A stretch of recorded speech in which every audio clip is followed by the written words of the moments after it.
Bonjour à tous, bienvenue dans cette vidéo. On va débriefer ce match record du 15 de France face à l'Italie hier après-midi. D'abord, bon, on a eu la stat, c'est la plus large victoire de la France dans le 6 Nations.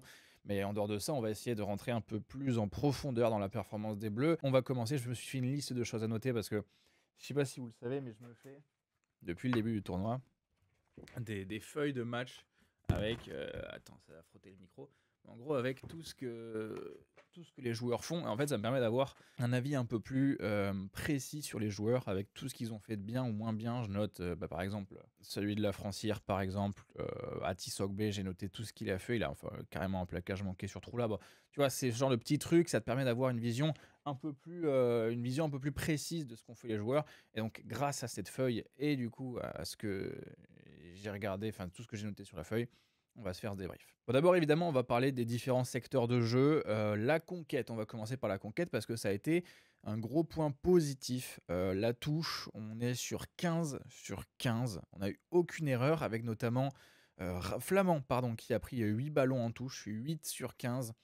Il a été parfait dans ce secteur-là. En mêlée, c'est 5 sur 5 sur nos introductions. Alors sur ce point-là, j'ai pas eu l'impression que la mêlée, ça a été un gros point faible, honnêtement. Et je crois qu'il y a eu un bras cassé contre la France en début de match, mais voilà. En conquête, le truc qui a été très intéressant, ça a été les rucks. Pourquoi les rucks? Parce que les Italiens sont réputés, et c'est pas seulement une réputation, voilà, c'est statistiquement, les Italiens arrivent à dérailler les rucks adverses avec au moins 5, 6, 7 ballons volés par match. Et c'est des ballons qui à chaque fois font mal. Et là, sur ce match, déjà, le 15 de France vole 5 ballons aux Italiens, ce qui est pas mal. Et ensuite, seulement un ballon perdu par le 15 de France sur ses propres rucks. Et ça, face aux Italiens, je trouve ça intéressant à souligner. Parce que globalement, l'équipe de France, sur le niveau des avants, a été très convaincante. Et elle l'a été, et c'est normal qu'elle ait été convaincante. Parce que on a vraiment senti que le banc en 7-1 avait un peu libéré les joueurs du poids du match, de savoir s'ils allaient être remplacés ou pas. Le fait qu'il n'y ait que François Cross qui ait joué les 80 minutes, tu as senti vraiment que les autres joueurs étaient écoute, je me défonce pendant 50 minutes et après je sors. Donc sur ce point-là, le banc en 7-1 a fonctionné. On peut le noter dans les points positifs sur ce match. Mais on va revenir sur ça à la fin, notamment sur les points à parler pour l'Irlande parce que je pense pas que ce soit la solution pour l'Irlande, mais on y reviendra après. Les autres points positifs, qu'est-ce qu'on en a? La discipline, seulement 4 fautes. Ça, c'est pas mal. Nous qui avons la France toujours quelques difficultés parfois, notamment par exemple face à l'Angleterre. Hein. Bon, le Pays de Galles, on a fait que 3 fautes, c'est ridicule, mais bon, le Pays de Galles n'était pas au meilleur de sa forme. Donc on prend cette stat, on l'écarte un peu parce que honnêtement, le seul match qui permet de réellement juger le niveau de la France, je trouve que c'est celui de l'Angleterre. Pour les autres points positifs, qu'est-ce qu'on a d'autre à noter? Ouais, voilà, sinon, mais sur les rucks, 110 sur 111, c'est-à-dire que sur 111 rucks, eh ben, la France, on a réussi à conserver la possession sur 110, donc c'est vraiment pas mal. Bon, les avants ont assuré la conquête. Honnêtement, ils ont été beaucoup plus agressifs, beaucoup plus combatifs que lors de la performance en Angleterre. Donc sur ce point-là, c'est pas trop mal. On va se tourner vers les individualités maintenant. Dupont a été génial. Je l'ai trouvé très très juste. Il a pas comment dire, il a pas trop fait. Il a toujours été juste, les bonnes courses, il a réussi à bien resserrer les défenses. Donc sur ce point-là, même le jeu au pied, alors les jeux au pied, il y a peut-être 1 ou 2 coups de pied ou c'est pas non plus les coups de pied les plus longs d'Antoine Dupont dans sa carrière, mais globalement dans le jeu, il a été présent, il a fait ce qu'il fallait faire et on sent qu'avec un 10 un peu moins porteur de balle, un peu moins comment dire présent, eh ben on a réellement le meilleur d'Antoine Dupont. Donc ça confirme un peu ce qui se murmurait stratégiquement, associer Dupont et Jalibert, c'est pas la meilleure idée possible. Et le fait qu'on ait la proposition de Thomas Ramos en 10. Voilà, Ramos fait un bon match. C'est pas son meilleur match en bleu. Face au Perche, ça l'a peut-être été. Je crois qu'il fait qu'une seule erreur. Il fait 9 transformations. C'est vraiment pas mal. Mais en fait, il a fait ce qu'on attendait de lui en attaque, c'est-à-dire un vecteur de jeu qui fait les bonnes passes. Quand il a la balle, c'est qu'il se passe quelque chose, vu que Dupont mobilise la balle pour lui et ses avants. Donc Ramos a fait un bon match et a fait ce qu'on attendait de lui. Pour les avants, ce qui a été intéressant, et en fait, c'est pas vraiment les avants, c'est Antoine Dupont et les avants, c'est le point fort de l'attaque. Et en fait, l'attaque, je trouve que c'est à la fois un point fort et un point faible. Je vais vous expliquer pourquoi. Parce que l'attaque française, quand c'est Antoine Dupont qui la faisait avec ses avants, j'ai trouvé très bonne en fait. Ça a toujours les bonnes orientations de jeu, les bonnes séquences. On a vu avant la mi-temps, je crois qu'il y a 2 séquences à 2 ou 3 minutes d'affilée. Il y en a une qui termine sur l'essai de Barré. Donc sur ce point-là, avec les avants, je trouve que le 15 de France a réussi à recalibrer cette utilisation des avants en attaque.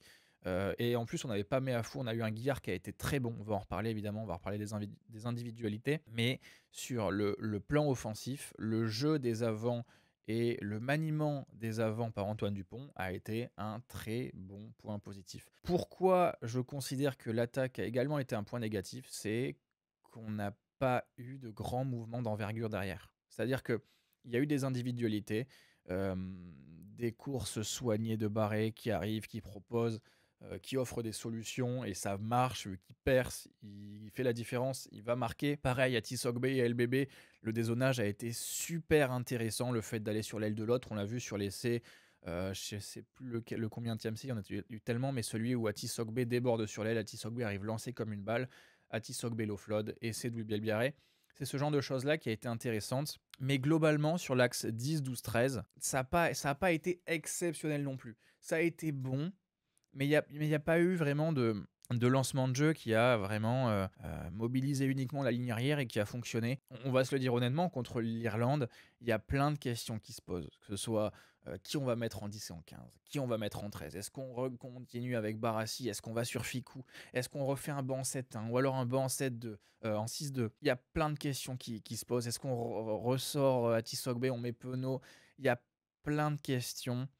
Mais sur le plan offensif, j'ai l'impression que c'est encore considéré comme un point faible. C'est-à-dire que pas le plan offensif global, le plan offensif des arrières. C'est-à-dire qu'il faut vraiment ces individualités pour créer quelque chose et j'ai pas l'impression qu'il y ait énormément de création sur l'axe 10, 12, 13. Alors ça se fait des passes normales, on va chercher les couloirs, mais ça n'a pas été non plus une révolution, ce qu'on a vu face à l'Italie. Une équipe italienne en plus qui perd Fischetti à la 15e, qui doit faire avec Spagnolo pendant 65 minutes. Forcément, moi j'ai été un peu déçu de l'Italie parce que c'est pas que je croyais en eux, mais j'ai l'impression que toutes les mauvaises choses de l'ère Crowley sont un peu remontées sur ce match-là. Donc ouais, franchement un peu déçu. La défense n'a pas été exceptionnelle. Elle a été franchement médiocre, voire mauvaise. Les avants italiens ont été complètement muselés. Là, le troisième ligne, Negri, Lamaro, Canone, on les a pas vus du match. Hein. Les deux seuls Italiens qui ont été bons, c'est Menoncello et Brex, avec également Ruzza, qui a été à la fois bon en touche et bon dans le jeu, que j'ai trouvé bon dans la course avec ballon. Mais en dehors de ça, l'Italie a été très décevante. Et donc en fait, ça met en perspective ce qu'on fait le 15 de France, c'est-à-dire que c'est très bien, mais honnêtement, je trouve qu'on peut uniquement analyser une mi-temps. C'est-à-dire que la deuxième mi-temps, bah, y a un petit réveil italien aux alentours de la 65e quand ils marquent leur troisième essai, mais la deuxième mi-temps est compliquée à juger. Et donc le banc en 7-1 est également compliqué à juger, non pas les avants globalement, parce que avec ce banc en 7-1, ça a permis aux autres avants titulaires de jouer l'esprit libéré. Mais en fait, l'entrée du banc 7-1 n'a pas été très révélatrice de ce que ça pouvait apporter en termes de puissance. Il n'y a pas eu de bonne mêlée, il n'y a pas eu de grande mêlée. Dans l'entrée des joueurs, en fait, ça va être compliqué à juger. Je pense que apparemment, ça se discute. Est-ce qu'on repartirait pas sur un banc 7-1 face à l'Irlande? Si c'est le cas, là, je pense qu'on aura une vraie idée de ce que le banc 7-1 peut apporter. Donc on verra sur ce point-là, évidemment. On va parler des individualités maintenant. Dupont, on en a parlé. Barré, on en a un peu parlé. On l'a pas tellement vu sous les jeux au pied. Je crois que j'ai noté que en gros, Barré, il fait une bonne réception. Il fait un en avant sur les 3 premières minutes, je crois. Il a une bonne réception, une autre bonne réception. Ouais, je crois qu'il fait 2 bonnes réceptions dans les airs, mais il n'y avait pas tellement de pression. Mais en dehors de ça, ce que Barré a apporté, c'était de la vitesse, c'était des courses intéressantes en attaque. C'était simplement des solutions. Atisogbe, honnêtement, excellent en attaque. Évidemment, la création, la finition, c'est ce pourquoi il était là et c'est ce pourquoi il a excellé, évidemment. Seul point négatif sur Barré, sur Atisogbe, c'est que, comme Penaud, en fait, il y a quelques déconnexions en défense. Dans les airs, c'est pas exceptionnel non plus. C'est pas comment dire, c'est pas stewardesque, quoi. C'est pas Freddy Stewart ou Will Jordan dans les airs. Donc en fait, ça pose des questions sur quel profil d'ailier on préfère sur l'aile française, à Tissogbe ou Penaud? Et ça, malheureusement, j'ai pas la réponse. Honnêtement, les 2 me plaisent et dans les 2 cas, je pense que ce sera un bon choix. Mais en fait, faut partir du principe que face à l'Irlande, ce sera James Lowe en face. Ce sera James Lowe. Je sais pas, comment défendre sur James Lowe? Quel joueur défendra le mieux sur James Lowe? C'est une question qui se pose pour Atis Sogbe. Donc voilà, Louis Bielbiarré, franchement, j'ai été surpris que sur le fantasy rugby, il ait que 39 points parce qu'il a fait tellement de choses hier que j'étais forcément un peu déçu qu'il fasse que ce score-là. mais en vrai, Louis Bielbiarré est vraiment en course pour être le meilleur français du tournoi. Moi, j'aime beaucoup la défense de Louis Bielbiarré. Je trouve qu'il est peut-être un peu mieux connecté défensivement, mais c'est vrai que dans les airs, et je pense qu'il lui manque peut-être eu 1 ou 2 ans d'expérience dans les airs pour être vraiment élite. Mais c'est vraiment une super satisfaction. Moefana a été génial. En attaque, en défense, on sent encore qu'il y a un problème de connexion avec Barassi, on va en parler. Mais globalement, Moefana a fait peut-être son meilleur match en bleu depuis la Coupe du Monde 2023. Et ça s'est senti, il était puissant dans sa prise de balle. Il a réellement apporté des choses en attaque sur ce match-là. Donc ouais, Moefana exceptionnel. Guillard, qui a été sur sa première titularisation sur ce tournoi destination, et Guillard a été très très bon en fait. Guillard a été très très bon déjà. Au coup d'envoi du match, il y va, il court, il va faire ce grattage, il va obtenir ce ballon. Franchement, dans le combat, il a été bon. Je sais pas s'il a fait des touches, Guillard. Non, il n'a pas été mobilisé en touche. On est vraiment resté en touche sur Flamand, Cross, Boudéan pour les sauteurs et Gelon aussi qui a fait une touche. Mais Guillard, en dehors de la touche où il était plutôt dans un rôle de lifter, a été très bon, très mobile. Peut-être un peu moins puissant que Meafou, mais il a comblé son manque de puissance par rapport à Meafou toujours par de la mobilité et honnêtement que ce soit Guillard, que ce soit Twilaghi, que ce soit Meafou, le poste de numéro 5 français est excellemment fourni. On a des profils tellement intéressants sur ce poste de 5 que c'est une des grandes satisfactions de la formation française pour Twilaghi et Guillard. Pour Meafou, c'est plus de la captation française, mais même s'il a été un peu formé au Stade Toulousain. Donc franchement, qu'il soit sur le banc ou qu'il soit titulaire face à l'Irlande, en fonction de l'évolution de l'infection pulmonaire de Meafou, même s'il devrait être de retour, franchement, Guillard fait du bien à l'équipe de France. Barassi, on en parlera dans les points négatifs parce que forcément la défense où il se fait prendre avec Moefana plusieurs fois, ça fait peut-être un peu trop. Contre l'Italie, ça va parce que tu gagnes, te leur en colle 50. Mais face à l'Irlande, Gary Ringrose sera pas là, mais face à une paire de centres, Bundy Aki, Robbie Henshaw, est-ce que ça va suffire? C'est la question qui se pose. Et justement, en fait, on va aborder ces points négatifs. On va d'abord commencer par la conquête. Pourquoi c'est un point négatif? Parce que l'Italie a aussi fait un perfect sur leur mêlée et leur touche. Aucun contre en touche de la part de l'équipe de France. Alors, vous pouvez le voir comme pas un point faible, mais le fait de ne pas avoir de contre en touche sur leur touche, je pense qu'on peut le compter comme un point faible. Pareil, aucune mêlée adverse gagnée. On n'a pas réussi à renverser l'Italie malgré les 65 minutes de temps de jeu de Spagnolo qui a vraiment donné de sa personne. Pour la défense, c'est pas tellement la défense dans sa globalité qui m'inquiète parce que je trouve que la défense autour des rucks a été extrêmement correcte. Dans la lignée de ce que les avants ont produit en attaque, je trouve que les avants en défense ont été très bons. La redistribution défensive a été très bonne. C'est plus sur les lancements de jeu à base de touches ou de mêlées, où en fait, tu sens que la ligne arrière française, c'est pas serein, quoi. Ça tremble un peu, et on l'a vu en fait sur les. Je sais quoi, on prend 2 essais où en fait où l'équipe de France se fait pilonner au centre du terrain. Enfin, pilonner, c'est pas le bon mot, mais plutôt se fait percer au centre du terrain. Et Barassi et Moefana ne sont pas connectés, et ça se sent. Et en fait, ça pose la question de est-ce qu'on remettrait pas Ficou, qui revient de blessure, certes, mais qui défensivement est l'assurance tout risque de l'équipe de France. Certains ne l'aiment pas en attaque parce qu'il ne passe pas les ballons, parce qu'il est peut-être pas aussi il est peut-être pas aussi vecteur offensif qu'un Barassi pourrait l'être, mais défensivement, bah ouais, mais c'est Gaël Ficou, quoi. Défensivement, Gaël Ficou est un monstre et c'est le meilleur. Sur ce point-là, Gaël Ficou est le meilleur arrière français sur le plan défensif. Il y a aucun débat. Donc, c'est la question qui se pose avec ces problèmes défensifs. Mais c'est vrai que c'est uniquement sur cette paire de centres et sur techniquement les ailiers où ça peut demander perfection. Mais voilà, les ballons hauts, encore une fois, c'est correct, c'est bon, c'est pas impérial. C'est pas impérial. Et le problème, c'est que c'est le système qui veut ça avec le changement de règle sur les escortes. Bon, alors, on accélère le jeu, on veut pas des molles, on veut pas des rucks, on veut pas d'escortes. Et donc, on veut pas d'escortes. Qu'est-ce qui se passe sous les ballons hauts? Je pense honnêtement que les joueurs impériaux dans les airs se comptent sur les doigts d'une main dans le rugby international. Sur les doigts d'une main.